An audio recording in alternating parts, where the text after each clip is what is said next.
بسم الله الرحمن الرحیم. السلام علیکم. پروګرام مشرق لیډز کی تاسو ته هرکلی وایو. ګران کتونکو د سینټ انتخاباتو لپاره حکومت چې کوم دی نو هغې صدارتي ریفرنس راوړی دی چې پای کې په سپریم کورټ کې د هغې سماعت هم شوی دی او د دغه سماعت دوران چې کوم سیاسي جماعتونه دي په دې اړه باندې د هغې نه رای طلب کړی شوې ده چې په سپریم کورټ لخوا د اوپن ووټینګ متعلق چې کوم دی نو هغه صدارتي ریفرنس باندې نوټس هم جاری کړي دي. د سره سره چې کوم د دوه لوی جماعتونو پاکستان مسلم لیگ نون او پاکستان پیپلز پارټي د هغې چې کوم میثاق جمهوریت و پای کې هم د هارس ټریډینګ د مخنیوي لپاره اتفاق شوی او دا ویلو چې دوی به په شریکه باندې د هارس ټریډینګ مخنیوی کوي. پاین کې دغه اوپن ووټینګ یا شو اپ هینډ چې کوم دی د هغې څه گنجایش شته او که نه او اپوزیشن ډلې چې کوم دي نو هغه ولې د هارس چې کوم دغه شو اپ هینډ یا اوپن ووټینګ د هغې مخالفت ولې کوي. بل طرف ته که موږ وګورو په ملک کې د اپوزیشن جماعتونو لخوا یو تحریک روان دی پی ډي ایم د هغې او د حکومت ترمنځ چې کوم د ګرینډ ډایلاګ دي د هغې خبرې اترې هم روانې دي، مختلف رابطې هم روانې دي، خو لا تر دې دمه د پی ډي ایم لخوا د دغه څه قسمه مذاکراتو چې کوم دی نو امکان رد کیږي. نو دغه دواړه ډلې چې کوم دي نو دا خبرو اترو ته تر دې دمه تیار ولې نه دي او په کومو خبرو تیارېدی شي. په دې ټولو باندې به په نن پروګرام کې موږ خبرې اترې کوو. موږ سره په سټوډیو کې موجود دي ولی خان افریدي صاحب چې هغې د پیپل لایر فورم سره تعلق دی او سپریم کورټ کې چې کوم دی نو هغې ایډوکیټ دي. د هغې سره سره محمد ساجد چې د انصاف لایر فورم دلته په پېښور های کورټ کې وي او د هغې سیکرټري انفارمیشن هم دي او شهاب الدین صاحب چې سینیر صحافي دی پېښور کې هغه هم په لږ ساعت کې موږ جاین کړي. تاسو ځوانو ته پروګرام کې هرکلی وایم. د ټول ناول لازمه ولی خان صاحب طرف ته. ولی خان صاحب که موږ وګورو د اوپن ووټینګ لپاره چې کوم دی نو صدارتي ریفرنس باندې په سپریم کورټ کې د هغې سماعت هم وشو، تاسو څه ګڼئ چې په آییني توګه باندې دغه ممکنه ده چې وشي او بیا چې کوم د سینټ انتخابات دي ډېر زیات مهم دي، آیا په دغه طریقه باندې دا ممکن دي چې وشي؟ دا څو برې چې صدارتي ریفرنس خبره ده د آرټیکل 186 لاندې کېږي د های کورټ د سپریم کورټ ایډوایزري جوریسډکشن دی، یعنې د رایې ورکولو. سوپر 186 آرټیکل چې ده هغه په دې ملک یو کنسټیټیوشن ده یو لا ده. چېرته چې په لا کې امبیګویټي وي نو په هغې باندې هغه خپله رایې ورکوی شي. خو چونکې په کنسټیټیوشن کې آرټیکل 226 کې دا ډېره کلیر کټ لیکل شوې ده چې ټول الیکشن هر قسم الیکشن ما سوای د وزیر اعظم او د چیف منسټر نه علاوه دا به د سیکرټ بیلټ پیپر په ذریعه کیږي. نو کله چې آیین په خپله په یو څیز باندې ډېر کلیر ده نو په هغې کې به څه ایډوایز ضرورت وي. نو ما خیال ده چې دا خو د ګورنمنټ هسې یو فوټایل ایکسرسایز ده. دویمه خبره ده چې کوم الیکشن ایکټ یا ریډ ود رولز چې دي په هغې کې هم دا خبره ډېره صافه سوتره لیکل شوې ده چې الیکشن به د سیکرټ بیلټ پیپر په ذریعه باندې کیږي. نو اوس کله چې رولز هم د آیین سره په یو لاین باندې دي د آیین په ضد کې نه دي نو هغه رولز به څرنګې هغه سپریم کورټ مطلب چې امینډ کړي یا سیټیسایډ کړي، بلکې کله د کنسټیټیوشن د آرټیکل یا چې موږ ورته دفعات وایو د دې ضرورت شي نو هغه به سپریم کورټ د هغې تشریح کوي، هغې کې څه هغه نشي کولی. نو زه وایم چې دا ډېره کلیر کټ خبره ده چې سپرې چې په آیین کې ترمیم نه وي شوی نو دا د سیکرټ بیلټ چې کوم طریقه کار ده دا نشي بدلی. نو کوم چې دوی صدارتي ریفرنس راوړی په دغه ترو بیا کیدی شي؟ په دغه ترو نشي کېدی. سپریم کورټ ته ایډوایزري جوریسډکشن د لا متعلق دي، د کنسټیټیوشن متعلق نه دي. کله چې د کنسټیټیوشن خبره شي نو هغه تشریح ده، هغه ایډوایز نه ده او د هغې دا طریقه نه ده. دا کله چې لا تاسو ته ما ووي چې لا باندې څه خبره نو دا ترو پریزیډنشل ریفرنس دا ایډوایز اخیستی شي. نو دلته کې چې دا د کنسټیټیوشن ډېر کلیر ده نو زه وایم چې دې کې څه نوې خبره نشي کېدی. ټیک ده. ساجد صاحب تاسو به څه وایئ؟ دوی وایي چې دا په آیین کې ډېر کلیر ده چې دغه د شو اپ هینډ په ذریعه یا د اوپن بیلټ په ذریعه باندې دغه انتخابات نشي کېدلی، خو بیا هم تاسو چې کوم د تحریک انصاف لخوا د حکومت لخوا دغه صدارتي ریفرنس چې کوم دی نو هغه راوړی شوی دی، نو تاسو څه ګڼئ چې دغه صدارتي ریفرنس په ذریعه ممکن ده او تاسو کله راته دا هم وایي چې په دغه ریفرنس کې څه دي؟ ډېره مننه ارشاد صاحب. زه یو څیز واضح کوم څنګه چې ولی خان صاحب وویله چې دا د صدر اختیار دی د آرټیکل 186 لاندې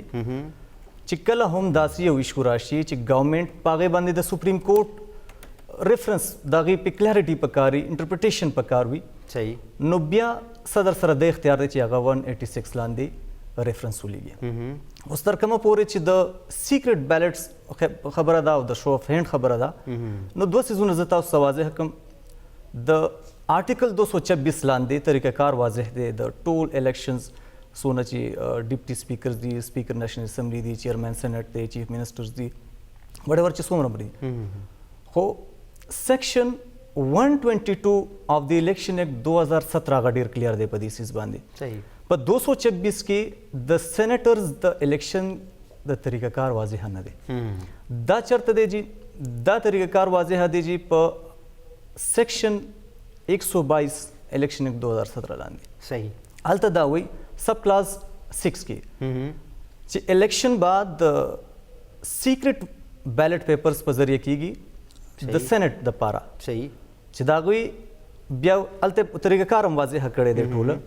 مطلب هغه کې د هغې الیکټورل کالج دی نیشنل اسمبلی دا پروونشل اسمبلی ده پکې نو جسټ که ګورنمنټ په دغه سیکشن کې سیکشن 122 سب کلاس 6 کې ترمیم وکړي نو دیٹ از سفیشینٹ فار دی شو اف هینډز صحیح بلې چې د ټولو نه اهمه خبره دا ده اپوزیشن که وګورئ نو د دې څیز مخالفت کوي خو قوانین د پاکستان دا فلیکسیبل دي صحیح آئین هم فلیکسیبل دی ټو سم ایکسټنټ دلته که کومه لا د هر یو لا یو نیچر وي د هغې یو مقصد وي د هر قانون مقصد دا دی چې دا د پبلک بینیفټس لپاره ده صحیح پبلک په بینیفټ کې به هر یو لا جوړیږي صحیح نو زه دا وایم د اپوزیشن نه دا تپوس کومه چې کوم هغه د دې بیډ افیکټس دي یا د دې چې کوم نیگیټیو پوینټس دي د شو اف هینډ دوی ته په تکلیف څه دی صحیح د هر د شو اف هینډز چې تر څنګه مطلب دا دی د همیشه د پاکستان په تاریخ کې را روان دي ایون تاسو د 2018 په الیکشن مارچ کې چې کوم شی د چیرمین سینټ د پاره هلته هم تاسو کته چې په دې کې الزامات ولګېده په ګورنمنټ باندې چې دغه هاس ټریډینګ شو وټ ایور هغه خپل چې کوم دا غي نو چې کله بیا دغه راغلو پای کې هم سوال لس کسان چې کوم دغه عدم اعتماد چې کوم تحریک بالکل په هغې باندې شوی وو نو زه دا وایم چې د دې شو اف هینډز هغه نشته نیگیټیو پوینټس نشته دی رادر چې د پاکستان کوم هیستوري دا د هارس ټریډینګ د الزاماتو لګولو دلته به یو اینډ شي دا به ختم شي دا هیستوري چې یاره ایٹ لیست دلته به یو ټرانسپیرنٹ الیکشن وشي نو دا یو د پبلک بینیفټ دپاره د پاکستان مستقبل دی خو اپوزیشن اوس په دې باندې سیاست خپل کور غواړي خو د سیاست دپاره نور ایشو شته دي تاسو هغه ډسکس کوئ نه کې هغه څیزونه چې کوم قانوني دي او کوم د پبلک بینیفټس دپاره دي نو زما په خیال چې دا یو ویلډ څیز دی او چې کوم تر کومه پورې د ریفرنس خبره ده نو سپریم کورټ هیز د جورسډکشن ټو انټرټین د سیم په هغې کې 11 تاریخ مقرر دی را روان میاشت دی جنوري په هغې کې اټارني جنرلز نه جواب غوښتی شوی دی د ټول ایډوکیټ جنرلز نه جواب غوښتی شوی دی پکې د لا منسټري نه پکې جواب غوښتی شوی نو هغوی به خپل موقف وړاندې کړي په دې کې صحیح ولی خان صاحب دوی هم خبره وکړه که موږ بیا د میثاق جمهوریت طرف ته لاړ شو په هغې کې هم دا و چې کوم د هارس ټریډینګ مخنیوي لپاره به مشترکه جدوجہد کوو نو که فرض کړه دغه شان د حکومت لخوا یو ښه ګام دا مخې ته راځي چې یاره دغه د هارس ټریډینګ لاره ودرولی شي نو بیا تاسو اپوزیشن جماعتونه بیا په خصوصي توګه موږ کله پیپلز پارټۍ خبره وکړو چې هغې د جمهوریت او د آیین خبره کوي نو بیا په دغه ځای کې اپوزیشن جماعتونه ولې د حکومت سره دغه نه مني چې که فرض کا په دغه طریقه باندې د هارس ټریډینګ لار بندېدی شي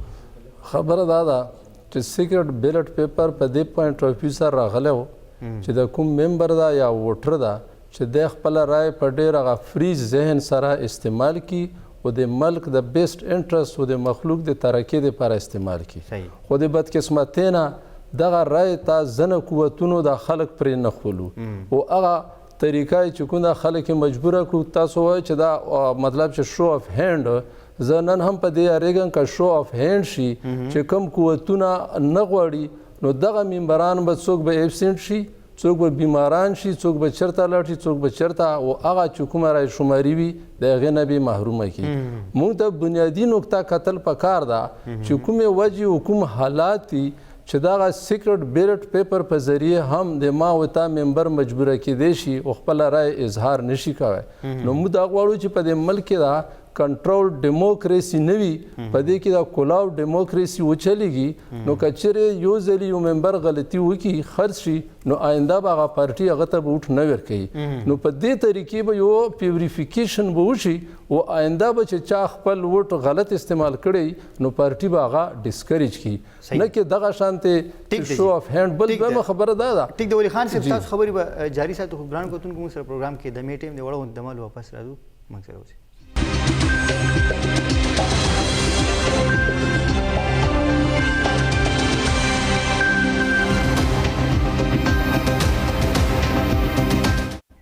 د مینه پس یو ځل بیا پروګرام کې تاسو ته هرکلی وایو د سینټ انتخابات په اړه باندې زموږ خبرې تېر روانې دي. ساجد صاحب لږ راته دا ووایي چې کوم د پی ټي آی دا په پی ټي آی باندې دا اعتراض کېږي چې دوی په خپلو ممبرانو باندې اعتماد نشته ځکه دوی داسې کول غواړي چې د اوپن بیلټ په ذریعه باندې دغه کول غواړي دغه انتخابات کول غواړي او د هغې نه مخکې شهاب صاحب هم موږ جاین کړي وو. شهاب صاحب هم تاسو ته هم پروګرام کې هرکلی وایو. ډېره مننه مهرباني. جی ساجد. نه ارشاد صاحب داسې ده چې د کومه پورې د اعتماد خبره ده نو پاکستان تحریک انصاف همیشه په میرټ باندې قایم ولاړ دي او ترانسپیرنسي د دې زمونږ یو منشور دی او د ټولو نه اهمه خبره چې زمونږ کوم منشور دی هغه الکټورل ریفارمز دي الیکشن ریفارمز چې موږ وکړو دا د الیکشن ریفارمز زمونږ د منشور یو حصه ده چې موږ په شو اف هینډ سره وکړو نه کې د پاره چې یاره زمونږ په خپلو ممبرانو باندې اعتماد نشته ولې دا موږ صرف د موجوده سیټ اپ د پاره نه کوو دا موږ د را روان مستقبل د پاره د پاکستان د بقا د پاره د پاکستان چې څومره تاریخ ته تاسو ګورئ سابقه باغې کې همیشه د الزامات لګېدلي چې هارس ټریډینګ وشو کومه پارټي چې هم راغلي د هغې د الزامات لګولي دي نو وای ناٹ چې دې طرف ته چې کوم د مسلسل د 1947 نه یو ایشو را روانه ده دا موږ ختم وکړو په دې کې او زه تاسو ته بنیادي خبره دې کې دا وکړم چې دا د 21st سنچري ده په دې کې څیزونه چینج کول پکار دي چې کوم الکټرول کالج دی دا د 19th سنچري بیسیکلی را روان دی دا په 19th سنچري کې تامس هیل دا یو برټیش میتھمیټیشینز وو هغه دا سیستم انټروډیوس کړی وو په الیکشن د پاره لیټر آن بیا استرالیا جرمني آیرلینډ سکاټلینډ د ټولو ملکونو اډاپټ کو پاکستان هم سیملر چونکې کالونی پاتې شوی او نو دلته هم اډاپټ شو صحیح نو دغه سیټ اپ ختمول غواړي دغه یو لمبه چوړه فارموله ده هغه فارموله چې کوم مطلب دا دی فار ایگزامپل که په یو پروونشل اسمبلی کې 150 سیټ دي نو 150 سیټ ملټیپلای بای 100 دغه ترتیب سره نو دا 1500 شو بیا به راځي دوی دلته مزید به تقسیمی کې چې څونه دلته سیټونه دي مختلف فار ایگزامپل 8 دي وټ ایور چې سم دي 10 دي باقي به مزید تقسیمی کې بیا هغه ریکوایرډ چې کوم میجورټي دا چې کوم سیټس پکار دي یو ممبر به اخلي نو دا هغه به سېنات کې الیکټ کیږي صحیح خو خبره دا ده چې دا سیټ اپ انشي دلته ولې اوس دنیا روانه ده د جمهوریت سیټ اپ ته لګیا د جمهوریت مخ کې پرمختګ کوي او د پاکستان تحریک انصاف ترانسپیرنسی رول اف لا اور ډیموکراسي دا د دې یو زموږ یو ایجنډا ده ان شاء الله دې به موږ ټیک ده کلیر ده. شهاب صاحب دویم خبر وکړه حکومت غواړي چې دغه اوپن بیلټ یا شو اف هینډ په ذریعه باندې د ډي سینټ روان کوم انتخابات دي دغه وشو د هغې لپاره دوی صدارتي ریفرنس هم راوړی دی دوی وایي چې یو خو دا چې فارموله چې کوم د هغه اسانه شي بل دغه هارس ټریډینګ چې کومه خبره کېږي نو د هغې مخنیوی پکې هم کېدی شي تاسو په کوم نظر ګورئ دې فیصلې ته خبره ده چې د هارس ټریډینګ لفظ چې کوم دی نو لږ دې ته سوچ وکړه که نه جی چې د دې هارس ټریډینګ مطلب څه دی صحیح او بیا زموږ دا معزز ممبران چې په دې باندې دومره په لکاو خلک چې کوم دی نو اعتماد وکړي اسمبلیانو ته راولېږي او بیا په هغو باندې دا عدم اعتماد چې دوی په پارلیمنټ کې چې کوم دی نو کینی نو په سینټ کې ووټونه خرڅوي نو زما په خیال سره اوله خو دا زموږ دپاره د شرم مقام دی صحیح او دا ممبران چې دا کم په اسمبلو کې ناست دي او دا لیډران چې کم لیډرشپ کوي د پارټیانو قیادت کوي او دغه په خپل ممبر باندې د دا اعتماد دی چې یاره دا چونکې سیکرټ بیلټ په ذریعه باندې دا راځي نو دا هارس ټریډینګ کېږي پیسې ورکړی کېږي خلک چې کوم دی نو پیسې دغه کوي په تیر د تحریک انصاف په حکومت کې دوی خپل ممبرانو باندې الزامات ولګول چې دې ممبرانو پیسې اخیستې دي تر نن ورځې پورې د هغې هېڅ پته ونه لګي چې هغه ممبرانو پیسې اخیستې دي او که نه دي اخیستې او که اخیستې دي نو هغې له سزا چا ورکړه او څه سزا صرف په دې خو نه کېږي که نه چې دوی چې کوم دی نو هغو له چې کوم د دغه کسانو هغې له ټیکټ ورنکړو یا چې کوم دی نو هغه معافي تلافي پکې هم شوه شهاب صاحب څه کسان یې واپس پارټۍ ته هم راغلي په پارټو کې خو دې پارټو نه خو هغه وتي نه دي هغه په پارټو کې دي او د په خپل پارټۍ کې دي هغه د پارټۍ نه چارې نیسي بل طرف ته که ته وګورې شو اپ هینډ نو د سینټ الیکشن چې کوم دی نو د سینټ الیکشن دومره آسان کار نه دی جی جی د سینټ په دې الیکشن باندې نه پارلیمنټیرین پوهیږي صحیح نه په دې باندې یو عام کس پوهیږي الیکشن کمیشن چې کوم دی نو الیکشن کمیشن څوک چې دا الیکشن کانډکټ کوي صحیح په هغې کې ډېر کم کسان په دې پوهیږي او دا دومره کمپلیکیټډ کار دی پته به تا خو چې کوم دی نو د وزیر اعلی سیټ یا د سپیکر او د ډیپټي سپیکر خو نه دی چې یس او نو ته به چې کوم دی نو لابیز ته لاړ شي هغه به چې کوم دی نو وکتې شي چې یاره څومره دي جی په دې کې په پروپورشن سیکنډ پروپورشن تھرډ پروپورشن دا چې کوم دی نو په هغې باندې راځي او په دغه حساب په پوینټس باندې چې کوم دی نو هغه ممبر منتخب جی کیږي جی نو خبره دا ده چې پارټو له پکار دي چې خپل احتساب وکړي په خپلو پارټو کې چې کوم دی نو داسې خلک راولي چې هغه ډېر صفا سوتره خلک وي او سبا چې کوم دی نو هغه په پیسه نه خرڅېږي هغه چې کومې پارټۍ راوستې پکار دی چې د هغه پارټۍ سره چې کوم دی نو هغه د هغه اعتمادي په هغه پارټۍ باندې او هغه چې کوم دی نو هغه سره وفاداري دا وفاداریانې خرڅولې دا دغه کولې خبره دا ده چې تا چې کوم دی نو پرون چې کوم دی نو کسان ټول لرې کړل د پارټۍ نه دغه نه یو ممبر چې کوم دی نو هغه په کرپشن باندې چې کوم دی نو دغه نه ایستلی شوی وزیر هغه چې کوم دی نو ډایرکټ چې کوم دی نو دا پاکستان تحریک انصاف په چیرمن باندې کیس وکړو په عدالت کې او بیا پې جرګې کولې چې دا کیس واپس واله خبره دا ده چې دا خو چې کوم دی نو بیا منطقي انجام ته رسول پکارو چې دا منسټر دا وزیر چې کوم دی نو دا په کرپشن په چارجز کې فارغ شوی دی په ده باندې موږ ثابتو چې دا د کرپشن کړی دی صحیح نو خبره ده چې دا خو زموږ یو ډېره علمیه ده ډېره دغه ده چې ته چې کوم دی نو اوس داسې عام خلک هم نه دي سبا خو به ته دام وې چې یاره په بوټونه چې کوم دی نو اخیستی کېږي خلک چې کوم دی نو پیسې ورکوي او دا کم کسان چې منتخب کېږي او راځي او ظاهره خبره ده چې دا په کروڑونو روپۍ لګوي نو دا د څه لپاره راځي دا وایي چې زه کروڑ لګوم نو ارب به ګټم نو نن سبا خو د دې نه هم دا شی جوړ شوی دی خدمت او دا خو پکې نشته صحیح ده ټیک شو ولی خان صاحب که بیا موږ خبر وکړو د الکټورل کالج خبره چې کوم کېږي پی ډي ایم هم وایي دا به موږ دا کوو ماتو به موږ به استعفاګانې ورکوو بهرحال هغه خو چې کوم ضمني انتخابات دي پی ډي ایم پای کې به هم حصه اخلي د هغې نه پس چې کوم سینټ انتخابات دي د هغې لپاره خو به وروسته فیصله کېږي او دغه الکټورل کالج باندې که لږ تاسو خبره وکړئ چې دا څه شی دی او بل د پی ډي ایم که فرض کا دغه سینټ انتخاباتو کې هم حصه واخلي د هغې نه علاوه په ضمني انتخاباتو کې هم حصه واخلي نو هغې ته بیا څه په لاس ورشي دا څو پورې چې د سینټ پوزیشن ده نو چونکې پاکستان یو فیډریشن ده صحیح د فیډریټینګ یونټس دي او د دې فیډرل حیثیت ساتلو لپاره سینټ جوړ شوی ولې چې په قومي اسمبلی کې د هرې یوې صوبې لکه د پنجاب اکثریت ته داسې نورو صوبو کم ریپرزنټیشن ده نو په دلته کې بیا داسې قانون سازي به کېدی چې نورې صوبې به ترې متاثره کېدی نو هغه روکوالي دپاره سینټ جوړ شو په سینټ کې د هرې یوې صوبې ایکول ریپرزنټیشن ده د دغې دپاره چې چېرته صوبې سره ډسکریمینیشن ونه شي زیاتی ونه شي اوس څو پورې د هغه د الکټورل کالج خبره ده دا د هرې صوبې د سینیټر دپاره مغه صوبه ووټ پول کوي او د هغه صوبایي اسمبلی چې کوم ممبرز دي نو هغوی خپلو ممبرانو ته ووټ ورکوي یو خو دا شو بله خبره دا چې تاسو وایئ چې حصه اخیستل نه اخیستل دا خو د پی ډي ایم یو خپل سیاسي ایشو د هغوی په دې ښه پوهېږي خو موږ دا خبره کوو چې که چېرې په دې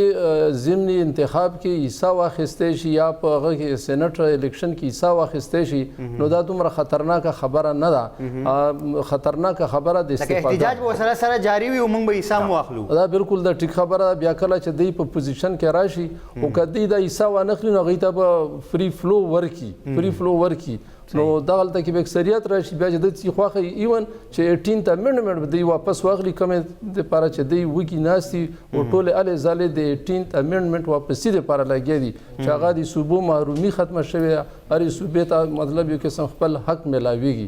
څو پر استعفاګانو خبره چې ده نو دا بالکل پارلیمنټ به ختمیږي د پارلیمنټ ډیفینیشن دا ده چې لیډر اف اپوزیشن او لیډر اف یعنی ټریجري بینچز دې کې مطلب دا چې دوه پیلرز دي یو اپوزیشن بل مطلب چې ټریجري یا حکومتي پارټي نو دغه شانتې کومې پارلماني کمیټې چې دي په هغې کې د اپوزیشن ریپرزنټیشن ده ایون زه به دا وایم چې د ججز الیویشن کې یو پارلماني کمیټې ده چې په هغې کې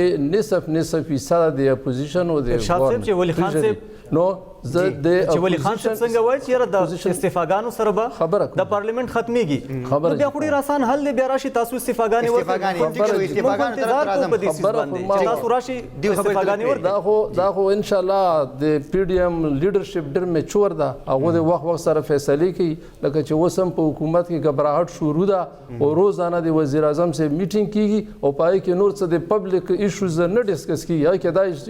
ډیسکس کیږي چې بای کوم چې تاسو نمائندگان دي تاسو کوشش وکړو چې اپوزیشن نور بیزته کو هغه ته نور کنځلې وکړو د عوامي فلاحي هیڅ خبره نه کیږي نن تاسو نرخنامه وګورو دغه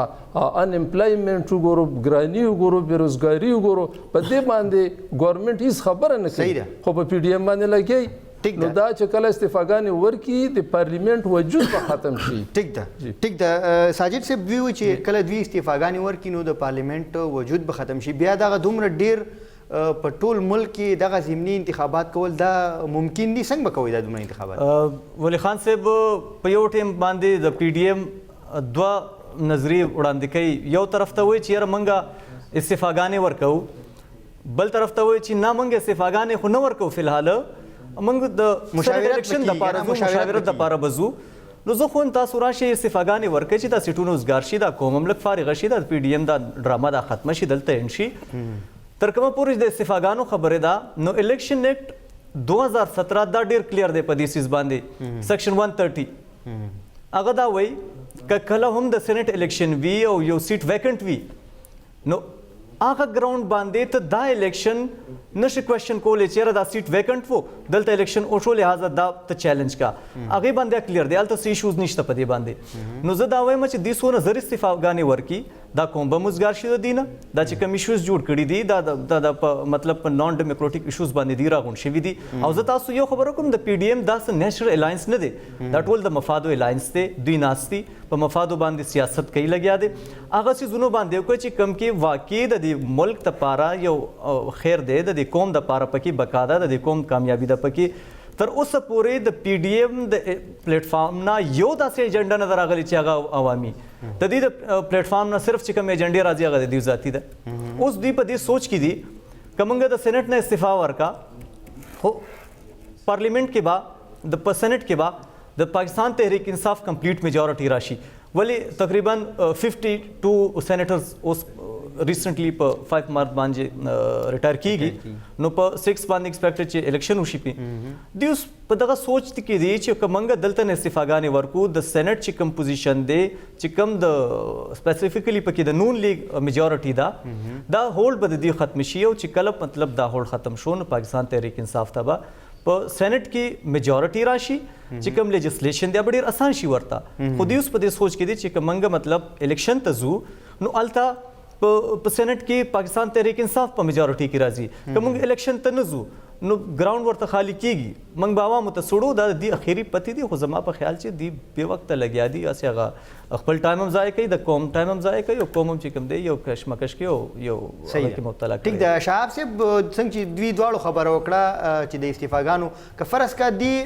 د پی ډي ایم جماعتونه چې کوم دي هغې دا فیصله خو مخکې تر راغله چې په ضمني انتخاباتو کې موږ حصه اخلو خو داسې ښکاري چې دوی په سېنټ کې هم د سېنټ چې کوم انتخابات دي پای کې به هم حصه والي ځکه چې د هغې د دغه څومره استعفاګانې او څومره دغه چې کوم دي د پیپلز پارټۍ لخوا هغه مشروط شوي دي چې کله نواز شریف راشي وطن ته بهرحال هغې د پی ډي ایم دننه خپلې خبرې دي خو که فرض که دوی دغه دواړو انتخاباتو کې هم حصه واخلي او بیا هم دغه شان د خپل تحریک جاري ساتي نو بیا دغه تحریک جاري ساتلو بس جواز وي او دوی ته به څه میلاو شي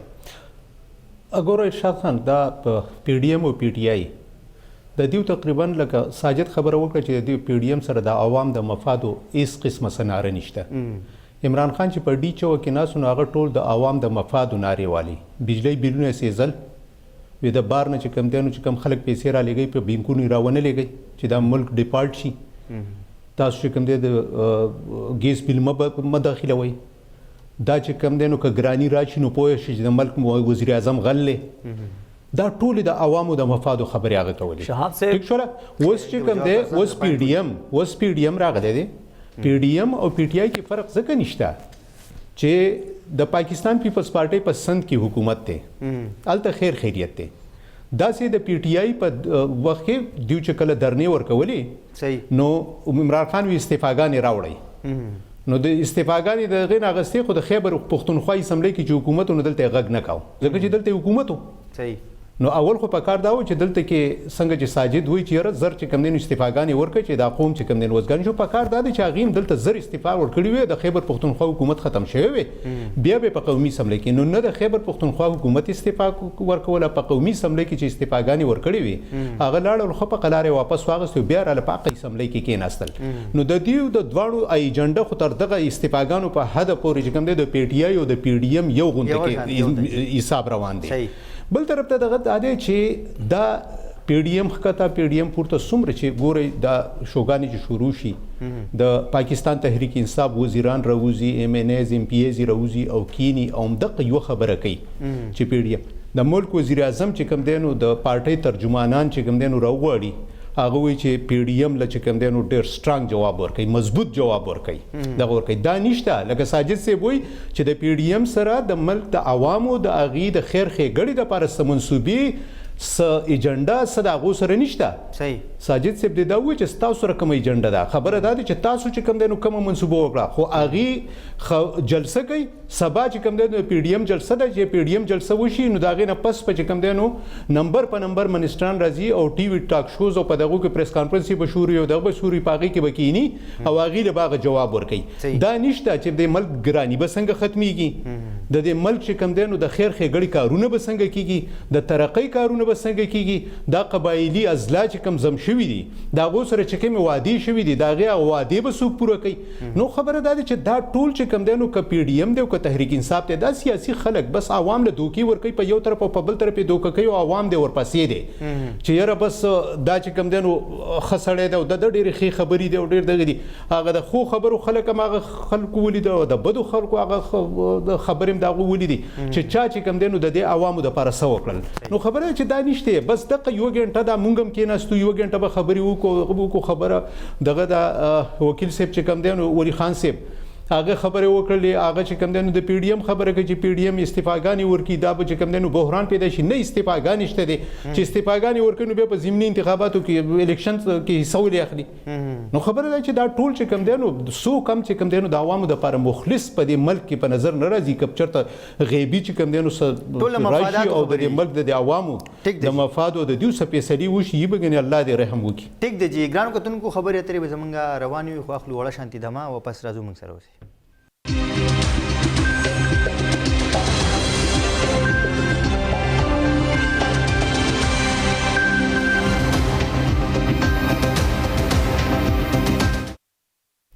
د مینه پس یو ځل بیا پروګرام کې تاسو ته هرکلی وایو ولی خان صاحب خبرې روانې په ملک کې چې کوم ګرینډ نیشنل ډایلاګ خبرې کېږي مختلف رابطې وشوې د فنکشنل لیګ چې کوم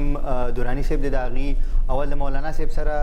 بیا دغه شانې شهباز شریف صاحب سره هغې ملاقات وشو چودھري نثار سره د هغې ملاقات وشو خو دغه شانې که موږ بیا وګورو نو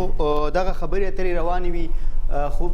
دغه چې کوم دي دواړه طرفونه چې کوم دي که یو طرف ته حکومت دی هغه هم وایي چې موږ به مذاکرات کوو خو موږ به مذاکرات د هغه چا سره کوو چې الیکټډ خلک وي بل طرف ته که د پی ډي ایم مشران دي نو هغه دي مریم نواز چې کوم دی نو هغه هم الیکټډ نه دی چې د هغه سره موږ مذاکرات نه کوو دواړه طرف ته چې کوم دی نو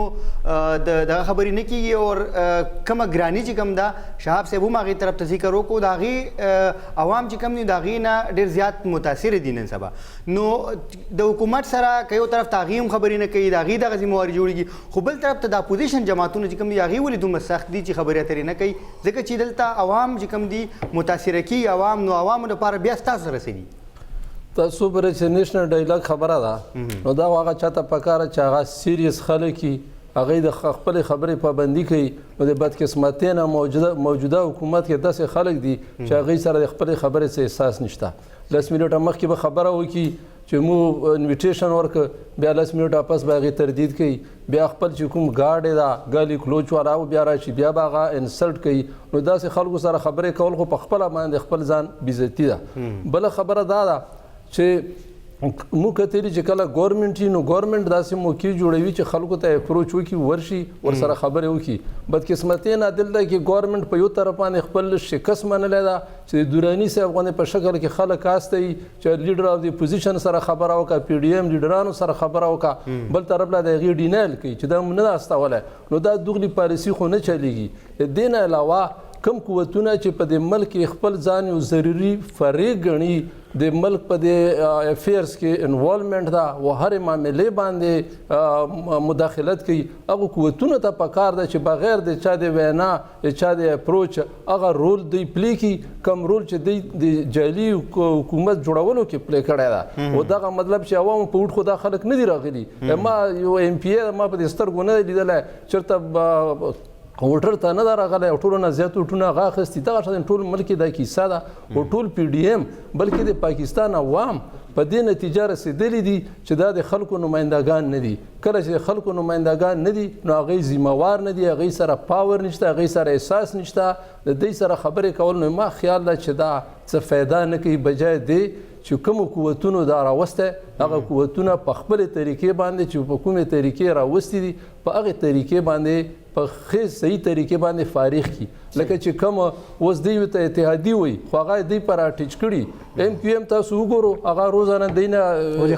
اعتزاز کوي اجیټیشن ترنه کوي هغه چې کوم د په زور سره راټیچ کړي دي اختر میګل وګوره بل وګوره دا خلک چې کوم د په زور ورپورې تړلي لږ دې دا ګورنمنټ پرېږدي څرګنده پته به ولګي چې عوام اکثریت شته یا چلیږي یا ختمیږي دا بدقسمتي دا ده چې کوم قوتونه ځان ذمهوار ګڼي هغوی ته پکار دي هغه طریقې اډاپټ کول دي چې په کومې طریقې راوستي چې په همغې طریقې ښه په طریقې سره فارغ کړي ټیک ده ساجد صاحب تاسو خبره وکړه چې د پی ډي ایم کوم اتحاد دی دا نیچرل الاینس نه دی او د دې سره یوه هم عوامي ایجنډا نشته خو شهاب صاحب وایي چې که د هغې سره نشته نو بیا ستاسو سره څه دي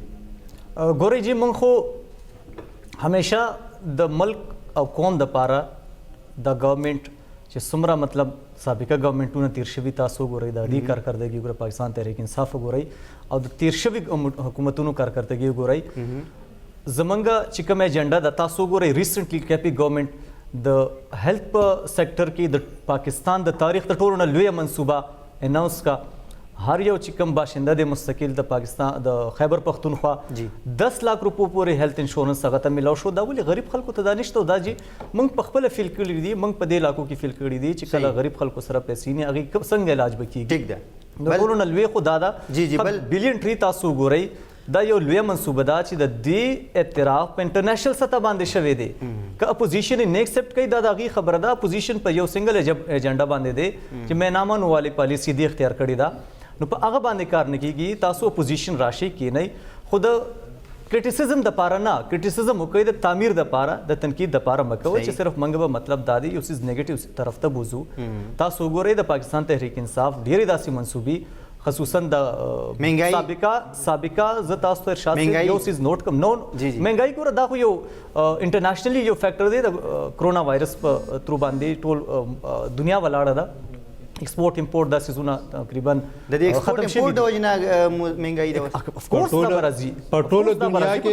دنیا کې خو عوام ته حکومتونه ریلیف ورکوي بند دي تیرو یو کال نه تقریبا چاینا سره ایکسپورټ امپورټ باندې نو داسې نورو ملکونو سره باندې نو یقینا ګرانی خو راځي خو بیا هم کمپیریټیولی کا تاسو وګورئ د پاکستان تحریک انصاف چې کوم جنوبي ایشیا کې خاص کر یا یورپین کنټری سره کمپیریزن وکړي د مهنګایي لیول ډیر کم دی خو تاسو بیا وګورئ په 22 مهینو کې پاکستان تحریک انصاف ګورنمنټ یو ځلم سټیټ بینک ته نه دی تللی چې موږ ترې نه قرضه واخلو نو دا زموږ د ګډ ګورننس یو بهترین عکاسي کوي ولې سابقه حکومتونه ټایم ټو ټایم تللی دي افټر 3 months تللی افټر 6 months تللی دي افټر 1 year تللی دي سټیټ بینک نه ټایم ټو ټایم هغوی قرضې اخیستي دي تیر حکومتونو کې قرضه څومره و ساجد صاحب اوس څومره ده د تاسو یو خبره وکړم جی شهاب صاحب که اوس تاسو وګورئ نو موږ تقریبا یقینا 22 ارب ډالر تقریبا اف ایم ناٹ رانګ دا مونږه قرضه اخیستې ده خو 20 ارب ډالر مونږه واپس کړي هم ده ولې مونږه هغه سیستم نه کوو چې کوم سابقه حکومتونو کړي دا سابقه حکومتونو قرضې صرف اخیستې دي خو ورکړي نه دي دا واحد پاکستان تحریک انصاف ګورنمنټ دی چې دوی قرضې واخیستې خو ایٹ د سیم ټایم لګیا دي واپس کوي ورته نو خب دې سره که تاسو وګورئ د هغې یو بهترینه عکاسي دا ده چې زمونږ کم کرنٹ اکاؤنٹ خساره ده ختم شوه سټاپ شوه 13 حکومتونو خو همیشه کرنٹ اکاؤنٹ خساره برقرار ساتلی ده او ډالر کا خیال وګورئ د مهنګای ګورئ زه تاسو ساجد صاحب ډالر شو مهنګای ډالر شو کرنٹ اکاؤنٹ شو دا ټول هر څه یو غریب سړی دغه 1500 روپۍ دغه د میاشت ورځې چې کم دی دیاړي ده که دیاړي وکړي نو هغه ته به هغه رزق به ځان له واخلي چې دیاړي ونه کړي مزدوري ونه کړي نو هغه کور ته څه نشي راتلی دغه عوام خلک چې کم دي عام غریب سړی هغه په کرنټ ډیفیسټ باندې څه پوهېږي هغه ته دغه د ضرورت څیزونه چې کم دي دغه ارزانول پکار دي دغه څیزونو باندې د حکومت څه فوکس دی په دغه څیزونو باندې فوکس پکار دی ګورئ جی که تاسو وګورئ په کرونا وایرس کې د خصوصا چې کوم غریب خلک دي هغې دپاره ګورنمنټ یو منصوبه راوړې ده $150 بلین هغې دپاره تقریبا دا پیسې تقسیم شوي $150 ملین روپی سوري دا تقسیم شوي د غریب دپاره او دا موږ ډیفرنشیشن نه دی کړی چې دا پاکستان تحریک انصاف ورکر دی یا د پاکستان تحریک انصاف سپورټر دی یا د پیپل پارټي دی یا د پاکي ډیر داسې خلک راغلي چې هغه چې موږ ته نه دی ملاو بهرحال موږ کوشش تر حد پورې کړی دی چې کوم ریپورټس وو ګورنمنت سره اویلیبل په هغه بنیاد باندې ګوره دا ورک او د ټولو نه لوی ګوره منصوبه سره روانه ده د وزیر اعظم صاحب اناؤنس کړی دا چې په 2021 کې لګیا دی اوس یو پروجیکټ پر راځي چې دا غي لوګو دا چې کوئی بوکا نه رہے او ورسره مونږ ګوره پناهګاه جوړې کې دې خلکو دپاره چې یاره تاسو چې کوم بې اسره خلک دي अब دلته پاتې کېږي او ښایسته فیسلیټیز تاسو وګورئ د پاکستان د تاریخ ړومبی وزیر اعظم چې 2021 ړومبی ورځ هغه پناهګاه کې تېر ټیک ده شهاب صاحب د دغه نیشنل ډایلاګ خبرې چې کومې روانې دي مختلف چې کوم دي نو رابطې شوي دي ملاقاتونه هم کېږي تاسو څه ګڼئ چې په دې وخت کې سیاسي جماعتونه چې کوم دي کله هم په ځان پسې دروازې نه بندوي خو د پی ډي ایم لخوا چې کوم موقف دی هغه سلک ډېر زیات سخت نه دی داسې ده چې په څه قسمه مسله چې نو هغه بغیر د خبرو اترو نه چې کوم دی نه ختمیږي هره مسله چې راغلې ده که وړه ده او که لویې ده هغه که د کلي په سطحه ده هغه که د صوبې په سطحه ده هغه که د ضلعې په سطحه ده او که د ملکونو په سطحه ده او که په ملک دننه د صوبو په سطحه ده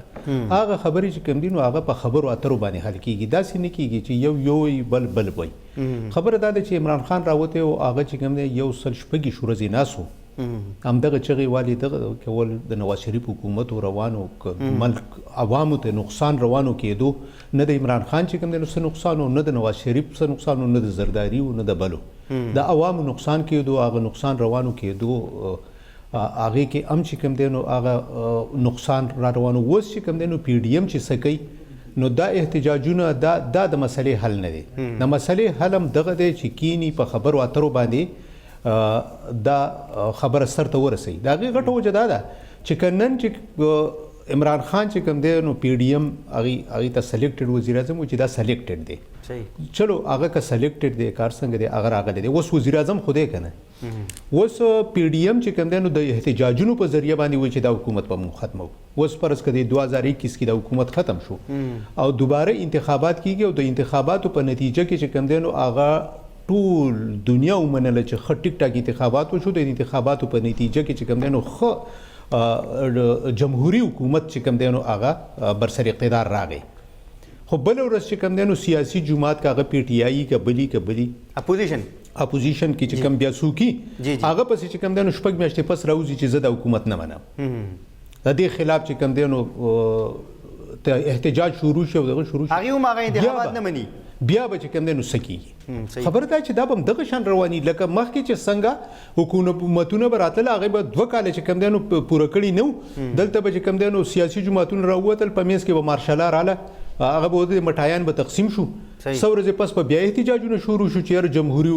جمهوریت پکار دی په دې ملک جمهوریت طریقې کار پکار دی هغه سلسله لږه ډېره چې هغه ختمه شوله اوس وله په دې بل طریقه باندې اوس شروع شو اوس چې کوم دی نو همدغه طریقه ده چې یو حکومت په چې کوم دی نو راپاسي او د بل حکومت خلاف دی کوي او دا سیاسي عمل جمهوری عمل چې کوم دی دا په دې ملک چې کوم دی نو دا نه پرېږدي چې یاره دا لاړ شي مخ په وړاندې لاړ شي دا ملک ترقي وکړي دا ملک چې کوم دی نو مخ په وړاندې لاړ شي ګرانیانې ختمې شي دا ساجد صاحب خبره وکړله چې کرونا وایرس د وجې نه په ټول دنیا کې په ټول نړۍ کې چې کوم دی نو ګراني ده په ټوله دنیا کې چې کوم دی نو که ګراني ده که هر څنګه ده په ټوله دنیا کې عوامو ته حکومتونو خپل ریلیف ورکړل دلته یې څه وکړل وایي صحت انصاف کارډ صحت انصاف کارت چې کم دی نو ګوره په LRH په KTH او دا ما چې کم دی نو وزیر صحت صاحب چې کله بریفینګ ورکاو میډیا ته ما هغه تم دا ویډیو ما یې تاسو صرف دا وکړله چې زه د دیر سړی یم په پېښور کې اوسېږم